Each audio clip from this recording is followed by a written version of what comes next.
Let me tell you a true story. This is not a fairy tale. This is not a ghost story. This is a real thing that happened to real people. It is a story about a rule, a very important rule. And it is a story about what happens when someone breaks that rule. The rule is simple. In a small village, deep in Africa, every child learns this rule as soon as they can understand words. The rule is this. When you are in your house at night and you hear a baby crying in the forest, you must never, ever go to look for it. You do not go. You do not ask questions. You do not tell yourself it might be a real baby. You stay inside. You lock your door. You wait for the sun to come up. This rule is the most important rule in the village. It is more important than any other rule. It is the first rule parents teach their children. It is the rule that has kept people safe for longer than anyone can remember. The forest is a dark and mysterious place. The people of the village know that some sounds in the night are not what they seem. Some sounds are tricks. The cry of a baby is the most dangerous trick of all. 4 generations, everyone followed the rule. No one ever went into the forest after dark because of a crying sound. No one.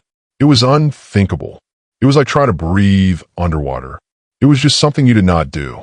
But one night someone did. His name was Chitty. Chitty was a strong man. He was a good man. He was a hunter. He provided food for the whole village. He was respected. He was a leader. He was the last person anyone would ever expect to break the rule. He was the one who always told others to follow it. He was a guardian. His name, Chitty, even means spiritual guardian. He was the person everyone looked to for protection. But he broke the rule. He heard the cry, and he went into the forest. Why? That is the big question. Why would a man like Chitty, who knew the rule better than anyone, who was the strongest and bravest man in the village, do the one thing he was never, ever supposed to do? What could make a man like that forget everything he had ever been taught? What could be more powerful than a rule that has lasted for 100 years? This is the mystery. This is the story.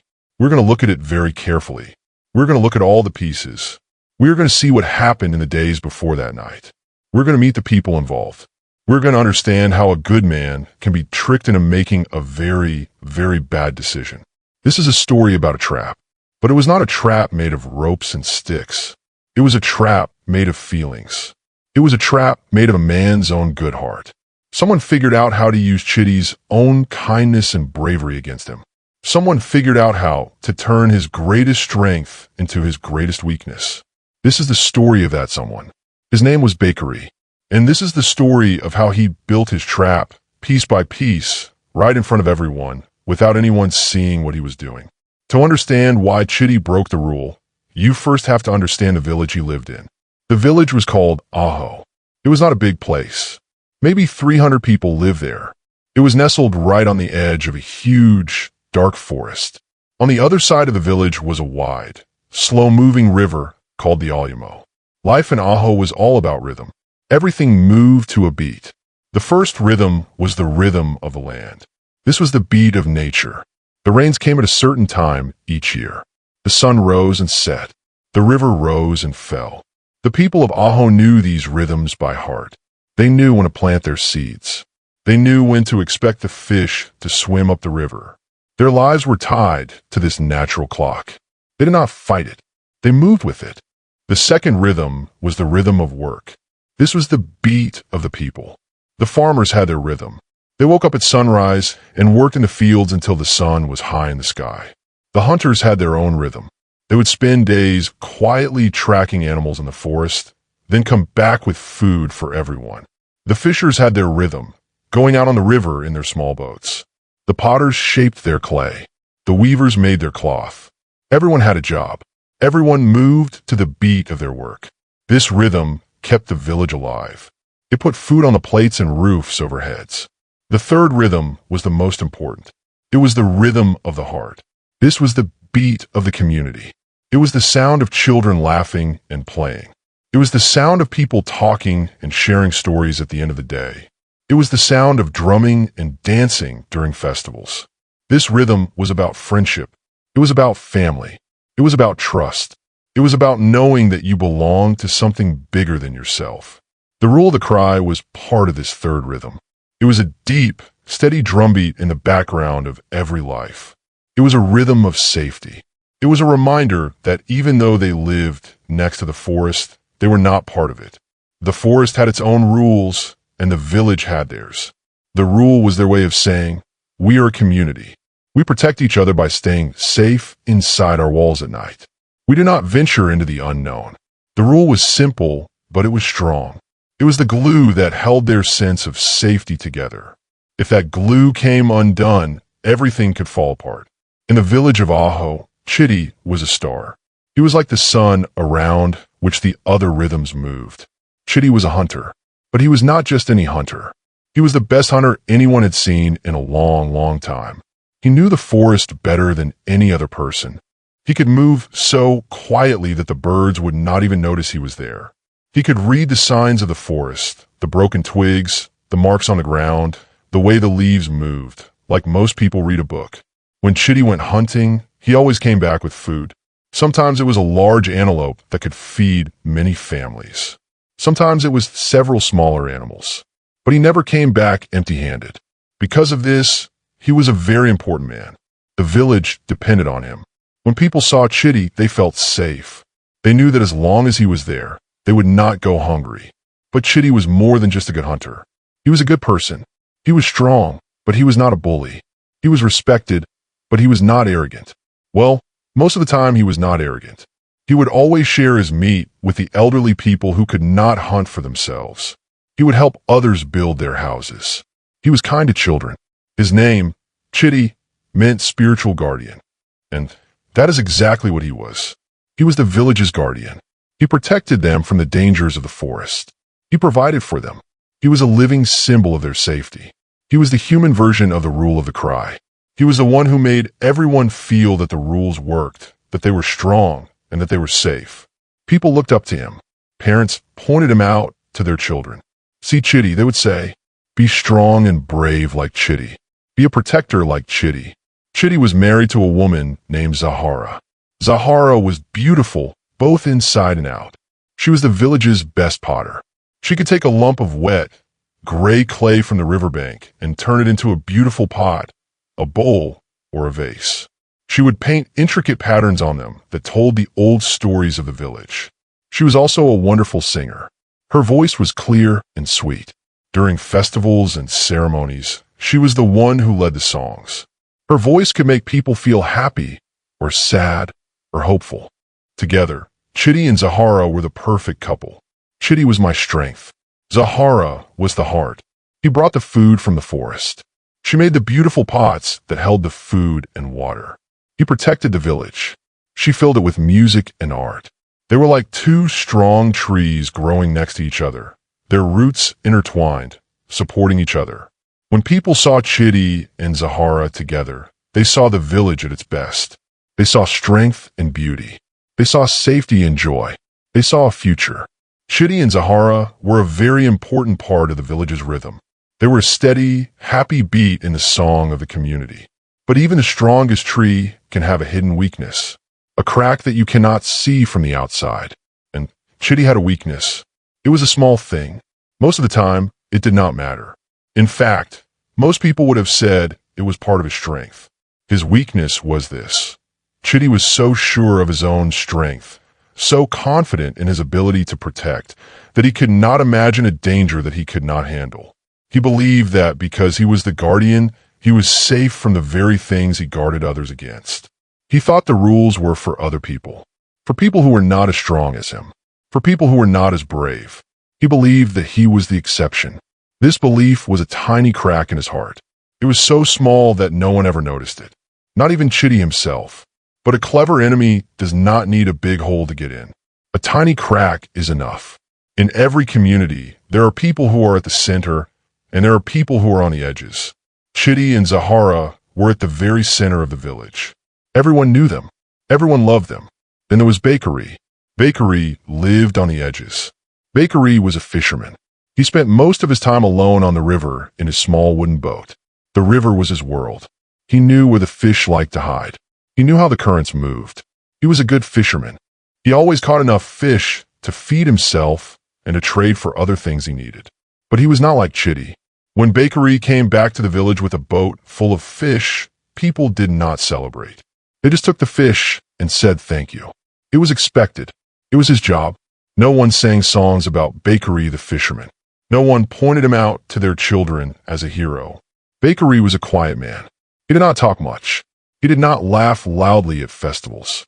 He often stood at the back of the crowd, watching. He did not have many friends. He was not disliked.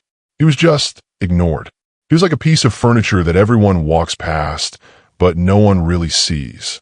Over the years, this feeling of being ignored grew inside Bakery. It started as a small seed of sadness. But as time went on, that seed grew into a vine of resentment. He began to feel that the village was unfair. He worked hard, but he got no respect. Chitty worked hard and was treated like a king.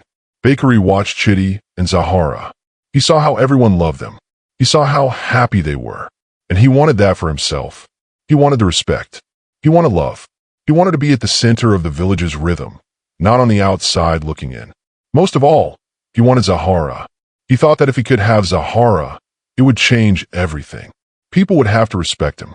They would see that he was worthy of love. He would no longer be the invisible fisherman. He would be Bakery, the husband of Zahara. He would be important. So, before Zahara married Chitty, Bakery tried to win her affection. He made small, careful attempts. He carved a beautiful comb for her out of a piece of dark wood. He offered to help her carry heavy pots of water from the river. But Zahara was always polite and kind. She would thank him for the comb, but would not accept it as a special gift. She would tell him she could carry the water herself. Her heart already belonged to Chitty. She saw Bakery as a nice man, but nothing more. When Zahara married Chitty, it was like a door slamming shut in Bakery's face. It was the final proof that he would always be on the outside. He saw their happiness as a personal insult. He believed that Chitty had stolen a life that should have been his. His sadness and resentment turned into something else. Something dark and cold. It turned into hate. But Bakery was not a hot-headed man. He did not yell or get into fights. His anger was quiet. It was deep. It was patient. He was like the river he fished on. On the surface, the river might be calm and smooth. But underneath, there could be strong, dangerous currents. Bakery decided he was going to do something about it. He was not going to challenge Chitty to a fight. He knew he would lose. Chitty was bigger and stronger. Instead, Bakery started to think. He started a plan. He watched the village like a hunter watches his prey. But his prey was not an animal. His prey was Chitty's happiness. His prey was the village's sense of safety. He realized that the village's greatest strength was also its greatest weakness. The rule of the cry kept them safe, but it was a rule that lived in their minds. What if he could attack their minds? What if he could make them break their own rule?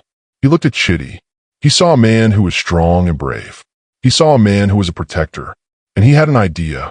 A terrible, brilliant idea. What if he could use Chitty's own goodness against him? What if he could create a situation where Chitty's desire to protect someone forced him to break the rule? Bakery, the fisherman, knew all about traps. He knew how to lure fish with the right bait. He knew how to make the fish think it was going to get something good, when really it was swimming right into danger. He decided he would build a trap for Chitty. The bait would be a cry for help. The trap would be the forest itself, and the trigger would be Chitty's own good heart. The plan began at the New Yam Festival. The New Yam Festival was the biggest party of the year. It was a celebration of the first harvest of yams. It was a time to be thankful for the food that the land provided. Everyone in the village took part. There was a huge feast. There was music and dancing. The drums played all day and all night. The air was full of the smells of roasting meat, spicy soups, and sweet drinks. It was a day of joy. It was the village's rhythm of the heart beating at its loudest and happiest. Chitty and Zahara were, of course, the king and queen of the festival. Chitty had provided a lot of the meat for the feast. Zahara led the singing. They were dancing together in the middle of the village, smiling and laughing. Everyone was cheering for them. They were the perfect picture of happiness. Bakery watched them from the shadows at the edge of the crowd. He did not dance. He did not smile. He just watched. His face was calm, but his mind was working. He was about to start his plan. He walked into the crowd. People moved aside for him. They were not used to seeing him in the center of things. A quiet fell around him as he walked. He walked right up to Chitty and Zahara. The music stopped. The dancing stopped. Everyone was watching. Bakery looked at Zahara. He did not look at Chitty. "Zahara," he said, his voice clear and strong. "The firelight makes your skin look like polished copper." People gasped. It was a very direct and personal thing to say. He continued, "I have carved your face into the side of my boat." This showed everyone how much he thought about her. It was a sign of obsession. Then he made his offer. "I offer you a life not as a hunter's wife, waiting for the forest to return him to you, but as a carver's partner. A life of creation, not death. Choose me." The whole village was silent. No one knew what to do. This was a huge public challenge. All eyes turned to Zahara. Zahara was shocked. Her face turned red. She looked from Bakery to Chitty. She loved Chitty. She did not want to hurt Bakery's feelings, but she had to be clear. "Bakery," she said softly but firmly, "your hands make beautiful things, but my heart is with Chitty. It is his path I walk. Please understand." She had rejected him, gently but publicly. The crowd let out a sigh. It was over, but it wasn't over. Chitty stepped forward. He was not angry in a loud way. He was smiling a confident, proud smile. He put his arm around Zahara. He looked at Bakery like Bakery was a foolish child. "Your boat, Bakery," Chitty said, and he laughed. It was not a friendly laugh. It was a laugh that meant, "You are silly. You would ask the village's songbird to live on a floating log?" The crowd giggled nervously. Chitty was making fun of Bakery. "You offer her fish scales and river mud," Chitty continued, "when she walks on solid earth with me. Your eyes see, but they do not understand what they are looking at. She's beyond you." The words were like knives. "She is beyond you." Chitty was saying that Bakery was not good enough. He was not on their level. He was below them. Bakery did not say a word. He did not get angry. He just stood there and took it. He looked at Chitty, and his face was a blank mask. But inside, he was storing every word, every laugh, every moment of humiliation. He was confirming his plan. He saw Chitty's pride.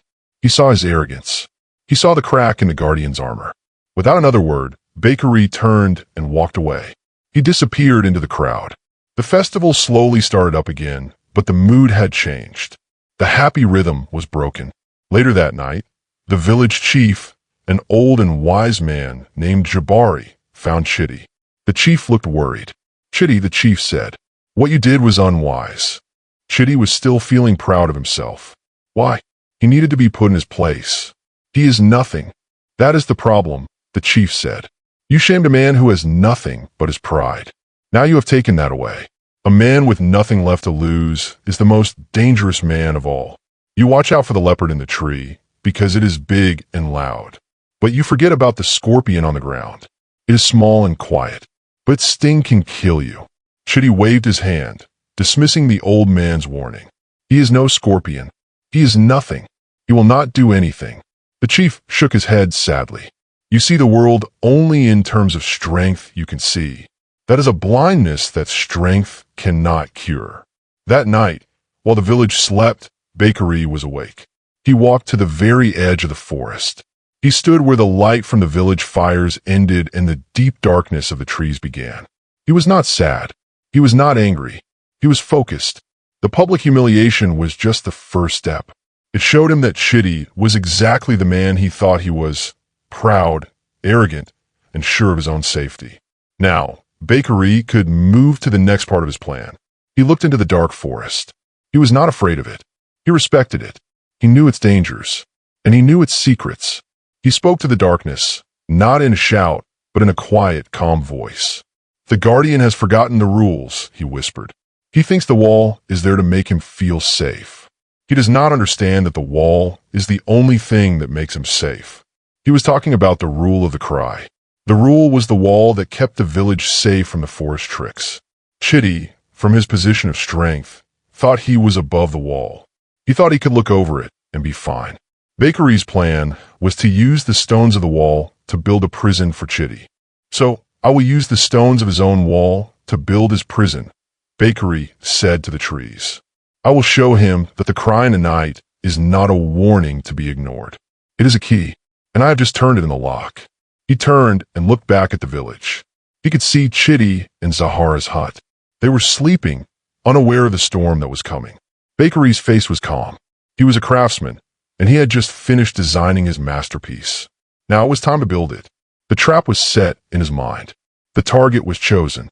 The weapon was Chitty's own heart. All he had to do now was wait for the right moment to spring it. For a week after the festival, everything in the village seemed normal. The sun rose and set. People worked in their fields and on the river. The rhythm of life continued. But underneath the surface, something had changed. The happy beat of the village's heart had a tiny, almost silent skip in it. Chitty went back to his hunting. He was successful as always. He brought back a large antelope, and the village celebrated. But when people thanked him, their smiles felt a little forced. They remembered the scene at the festival. They remembered the way he had laughed at Bakery. It wasn't that they felt sorry for Bakery. It was that they saw a side of Chitty they didn't like. They saw his pride. It made them a little uncomfortable. Zara felt it too. She was quieter than usual. When she sang, her voice was still beautiful, but it lacked some of its usual joy. She kept thinking about the look on Bakery's face when Chitty mocked him. It wasn't anger she saw. It was something else. Something cold and determined. It scared her. She tried to talk to Chitty about it. "Chitty," she said one evening as they ate dinner, "maybe you were too hard on Bakery." Chitty laughed. "Too hard?" He needed to be told. He needs to know his place. He is a fisherman. I am the hunter who feeds this village. He should not have spoken to you like that. But he is a person, Zahara said softly. He has feelings. His feelings are not my problem, Chitty said, his voice firm. My problem is protecting you, and protecting this village. And that includes protecting you from men like him. Zahara didn't say anything else. She knew she couldn't change his mind. Chitty's confidence, which usually made her feel so safe, now felt a little like a wall. A wall that wouldn't let her worries in. Meanwhile, Bakery was busy. He was seen going into the forest during the day, something he rarely did. He carried a small bag with him. When people asked what he was doing, he just said he was collecting special roots for his fishing nets. It was a good excuse. No one thought twice about it. But he wasn't collecting roots. He was preparing his trap. He found a place deep in the forest, near an old, hollow baobab tree. The tree was huge and gnarled, and its trunk had a large opening. Inside, it was dark and dry. It was the perfect place. From his bag, Bakery took out the things he needed. He had river clay. He had a hollow reed like a long, thin straw. He had a small, sharp knife. And he had spent many days practicing, listening to the sounds of babies crying, learning how to mimic the sound with his own voice. He worked carefully, molding the clay. He wasn't making a doll that looked like a baby. He was making a tool, a sound-making tool. He shaped the clay into a small, hollow ball. Then he attached the long, hollow reed to it. He made a small hole in the clay ball. He practiced. He put the reed to his lips and blew softly across the top of the hole in the clay ball.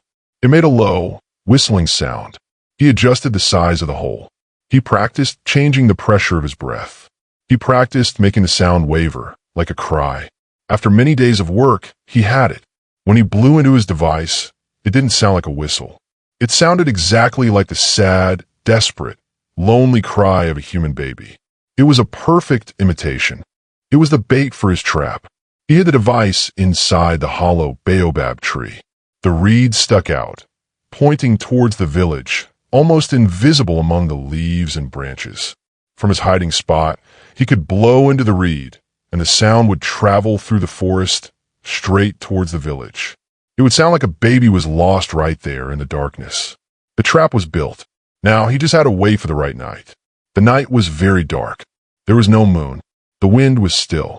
The usual sounds of the forest, the crickets, the frogs, were quiet. It was as if the whole world was holding its breath. Chitty and Zahara were in their hut, sleeping. The fire in the center of the room had burned down to glowing embers. Then the sound came.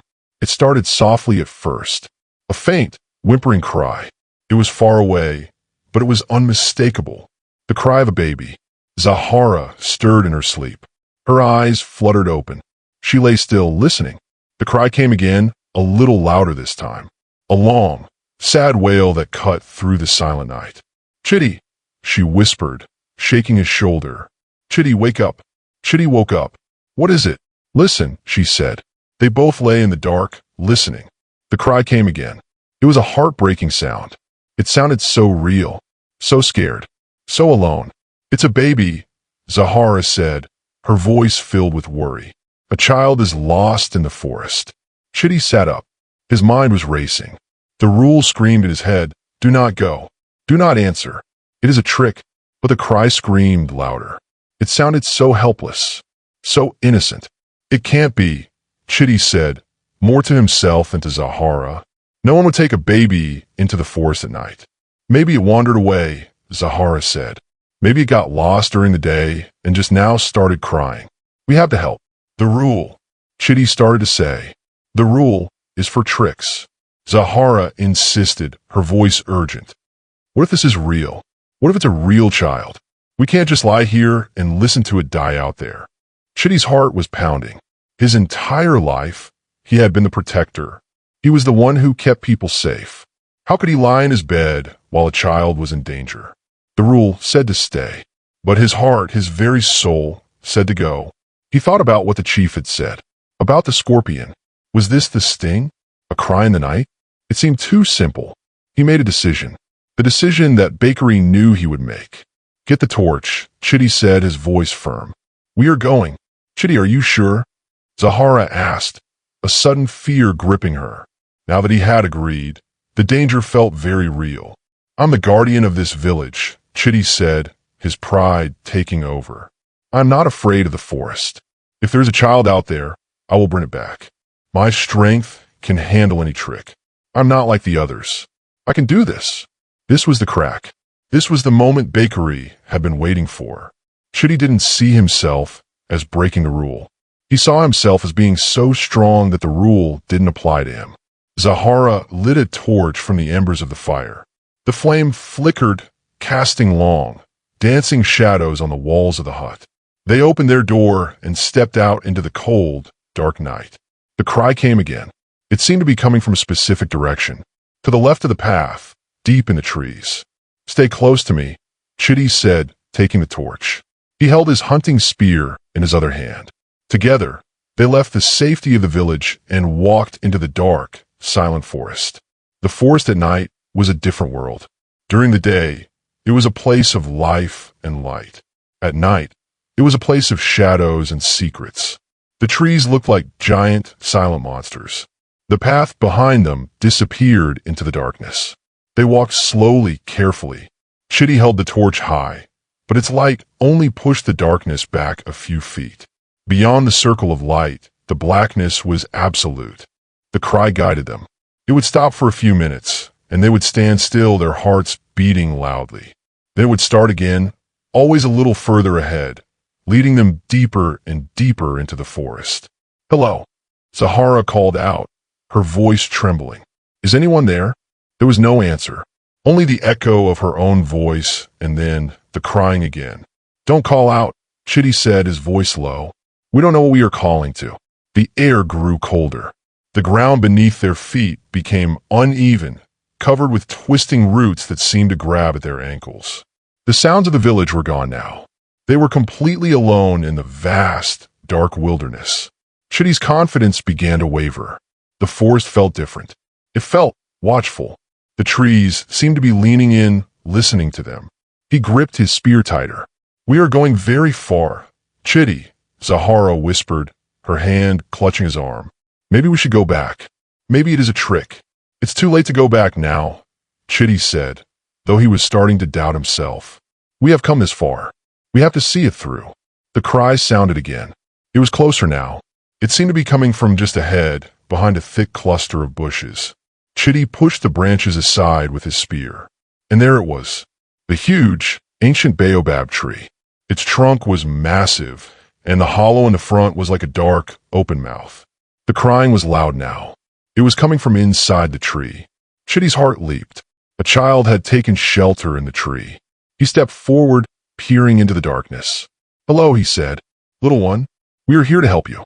The crying stopped. Suddenly, the forest was utterly, completely silent.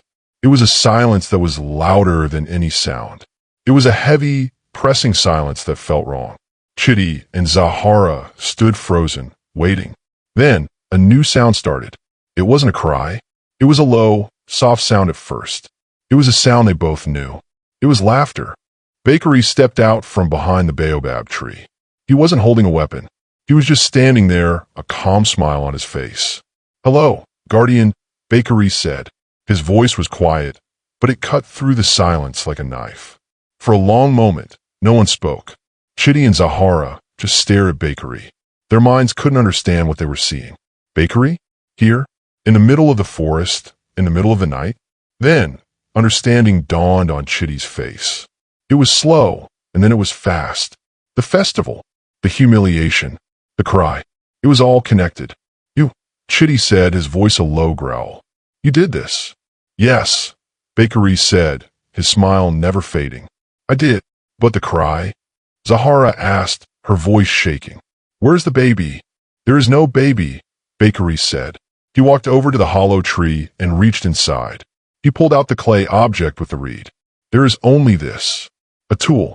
A fisherman's lure. You see, you have to use the right bait for the fish you want to catch." He looked directly at Chitty. "And for a big, proud fish like you, Chitty, the best bait is your own good heart." Chitty felt a hot rush of anger and shame. He had been tricked. He, the great hunter, the guardian, had been led into the forest like a foolish animal. He had broken the most important rule, and for nothing. It was all a lie. "You brought us out here to mock us," Chitty shouted, raising his spear. "To get your revenge." Bakery laughed. It was a cold, empty sound. "Mock you? No, Chitty. This is not about mocking you. This is much bigger than that. My revenge is not to make you look foolish. My revenge is to make you feel what I feel. To be broken. To lose everything." He spread his arms wide, indicating the dark forest around them. "This is my world now. The world of shadows and tricks. And you have walked right into it. You are just one man," Chitty said, taking a step forward. "I'm not afraid of you." "Ah," Bakery said, his eyes gleaming in the torchlight. "But you should be, because I am not going to fight you. I'm going to let the forest fight you. I'm going to let your own minds fight you." He took a small pouch from his belt and threw it onto the ground at their feet. It burst open, releasing a cloud of fine, sparkling dust. It smelled sweet and strange. "What is that?" Zahara coughed. "A gift from the forest," Bakery said. "A dust made from dream herbs. It will help you see things. It will help you face your fears." Before Chitty could react, the world began to change. The trees started to sway, even though there was no wind. The shadows began to move and twist into strange shapes. The air grew thick and hard to breathe. "Goodbye, Guardian," Bakery's voice echoed, seeming to come from everywhere at once. "See if you can protect her now." And then he was gone. He simply melted back into the shifting, swirling shadows of the forest. Chitty and Zahara were alone, but they were not alone in the same forest. The world around them had become a nightmare. The dream herbs were taking effect. The forest was no longer a place of trees and dirt. It was a place of illusions and terror. For Chitty, the forest showed him his greatest fear, failing to protect Zahara. He saw visions of Zahara in terrible danger. He saw her trapped in a pit of thorns, calling his name. He saw her being chased by a shadowy beast with glowing red eyes. He saw her drowning in the river, her hands reaching for him. "Zahara!" he would shout and run towards the vision, his spear ready. But every time he got close, the vision would disappear. Zahara would vanish, and he would be alone in the darkness. Then he would hear her scream from another direction, and he would run again. He ran and ran, his heart pounding, his breath coming in ragged gasps. He was the protector, but he couldn't protect her. He was strong, but his strength was useless against these ghosts. With every failed attempt to save her, he felt a piece of his confidence break off and shatter. He was not a great guardian. He was a fool, lost in a nightmare, failing at the one thing he was supposed to be good at. For Zahara, the forest showed her a different fear. Her fear was that Chitty's love was not strong enough, that his pride was more important than she was. In her visions, she saw a different Chitty. She saw him turning away from her. She saw him laughing with other women from the village. She saw him telling her that she was not good enough for him. She saw him walking away into the light, leaving her alone in the dark forest. "Chitty," she would cry out, "don't leave me." But the vision of Chitty would just smile coldly and fade away. She felt a deep, cold loneliness. The man she loved, the man she had trusted with her life, had abandoned her. Her heart, which was always so full of love, felt like it was breaking into 1,000 pieces. The herbs and the darkness played on their deepest insecurities. They were lost not just in the forest, but in their own minds. After what felt like hours, their paths crossed again. They stumbled into a small clearing at the same time. Chitty saw Zahara, and his heart leaped. "Zahara, you're safe." But Zahara saw the vision of the cold, abandoning Chitty. She backed away from him, her eyes wide with fear. "Stay away from me," she screamed. "Zahara, it's me." "It's Chitty," he said, confused. "You're not my Chitty," she cried. "My Chitty left me. You're a trick." Chitty didn't understand. He reached for her. "It's the herbs, Zahara. It's not real." But to her it was real. The fear was too powerful. She turned and ran back into the trees. "Zahara, wait!" Chitty yelled, running after her. But the forest seemed to swallow her whole. One moment she was there, the next she was gone. Chitty stood alone in the darkness, his torch long since extinguished. He was exhausted, mentally and physically. He had lost her. The protector had failed. The weight of his failure crushed him. He fell to his knees, his head in his hands. The great Chitty was broken.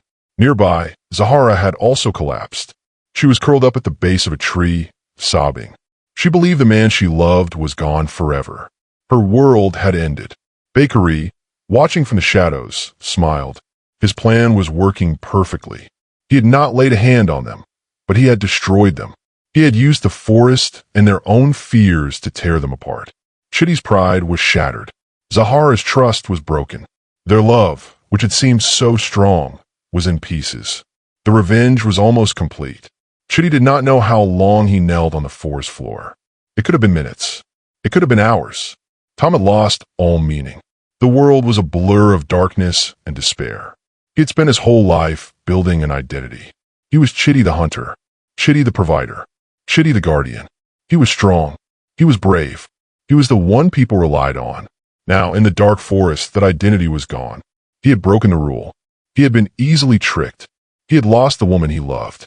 He had failed as a protector. Every single thing that made him who he was had been taken from him. He felt an emptiness inside that was colder than the night air. He was nothing, just a man, lost and alone. A few hundred feet away, Zahara was feeling the same emptiness. Her identity was love. She was Zahara the singer, whose voice brought joy. She was Zahara the potter, who created beauty. She was Chitty's wife, who shared her life with a good man. Now, her voice was silent. Her hands were empty, and the good man was, in her mind, gone. The love that had filled her heart had been replaced by a terrible, aching loneliness. They were both at their lowest point. This was what Bakery had wanted. He wanted them to feel the same hopelessness and isolation that he felt every day. Bakery watched them from a distance. He could have left them there. They were already broken, but he wanted to see the final act. He wanted to see the last bit of light go out in their eyes. He decided to bring them back together. He wanted them to see each other one last time, in their broken state before the end. Using his knowledge of the forest, he subtly guided them. He made a noise here, a shifted shadow there, until without realizing it, Chitty and Zahara stumbled back into the same small clearing. They saw each other at the same time. At first, they both flinched, thinking it was another vision, another trick. Chitty saw Zahara, her face streaked with tears, her clothes torn, her eyes full of fear and sadness. She looked so small and vulnerable. Zahara saw Chitty. On his knees, his head bowed, his strong shoulders slumped in defeat. He looked lost and helpless. And in that moment, something cut through the fog of the herbs and their fear. Zahara saw not the proud, mocking Chitty from her vision, but the real Chitty. The man who was broken because he thought he had lost her. She saw his pain, and it was real. Chitty saw not the abandoning Zahara from his vision, but the real Zahara, the woman who was terrified and alone. He saw her fear, and it was real. The illusions had been based on their fears, but the reality was right in front of them. Zahara, Chitty whispered, his voice hoarse. Chitty, she whispered back. It was them, their real voices. The love they had for each other was stronger than the fear the herbs had created. Zahara took a hesitant step forward, then another. Chitty slowly got to his feet. They ran to each other and embraced, holding on tightly, as if they were afraid the other would disappear. I thought I lost you, Chitty said, his voice cracking. I thought you left me. Zahara cried into his shoulder. It was a lie, Chitty said, holding her close. It was all a lie. I would never leave you. Never. In that embrace, their real selves came back. Chitty was not the unbreakable guardian. He was a man who had made a mistake, who was scared, but who loved his wife more than anything. Zahara was not just a beautiful songbird. She was a strong woman who had survived a nightmare. They were not the perfect storybook couple anymore. They were real. They were flawed. They were scared, but they were together. And that was enough to start healing the broken pieces. Bakery saw them embrace. His smile vanished. This was not part of the plan. They were supposed to break. They were not supposed to find each other again.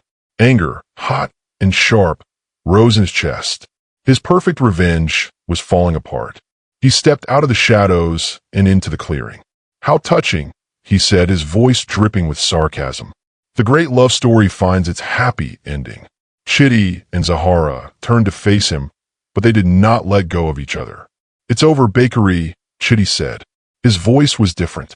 It wasn't the proud, loud voice from the festival. It was quieter, calmer. It was the voice of a man who had been humbled. You have shown us our fears. You have shown us our weaknesses.